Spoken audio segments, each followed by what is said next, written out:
ঝিনাইদহের একটি পেট্রোল পাম্পে দুদিন আগে ঘটে গেছে এক ভয়াবহ ঘটনা। সামান্য তেল নেওয়াকে কেন্দ্র করে কয়েক মিনিটের বাকবিতণ্ডায় কেড়ে নিল এক তরুণের প্রাণ।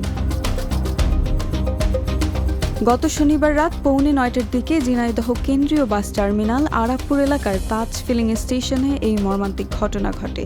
নিহত নীরব আহমেদ ঝিনাইদহের কালীগঞ্জ উপজেলার বারোবাড়িয়া এলাকায় বসবাস করতেন। জানা যায় তিনি বৈষম্য বিরোধী ছাত্র আন্দোলনের সঙ্গে সক্রিয়ভাবে যুক্ত ছিলেন। স্থানীয়রা জানায় ওই রাতে দুই বন্ধুকে নিয়ে মোটরসাইকেলে করে তেল নিতে তাজ ফিলিং স্টেশনে যান নীরব, কিন্তু স্টেশনের বিক্রয়কর্মীরা তাকে তেল দিতে না চাইলে এক প্রকারের বাকবিতণ্ডার সৃষ্টি হয়। পরে অন্য একজনকে বোতলে তেল নিতে দেখে প্রতিবাদ করলে এক পর্যায়ে পরিস্থিতি ভয়াবহ রূপ নেয়। ফিলিং স্টেশনের কয়েকজন কর্মচারী বাঁশের লাঠি দিয়ে নীরবকে এলোপাতাড়ি মারধর করেন। গুরুতর আহত অবস্থায় বন্ধুরা তাকে দ্রুত ঝিনাইদহ জেনারেল হাসপাতালে নিয়ে যান। হাসপাতালে জরুরি বিভাগের চিকিৎসক ডক্টর সুমন জানান, মাথা ও কাঁধে গুরুতর আঘাত নিয়ে মুমূর্ষ অবস্থায় তাকে হাসপাতালে আনা হয়েছিল। পরে আনুমানিক রাত 9টায় তিনি মারা যান। এই মৃত্যুর খবর ছড়িয়ে পড়তেই এলাকায় চরম উত্তেজনা তৈরি হয়। বিক্ষুব্ধ হয়ে অনেকে ফিলিং স্টেশনে ভাঙচুর চালায় এবং টার্মিনালে রাখা 3টি বাসে আগুন ধরিয়ে দেয়।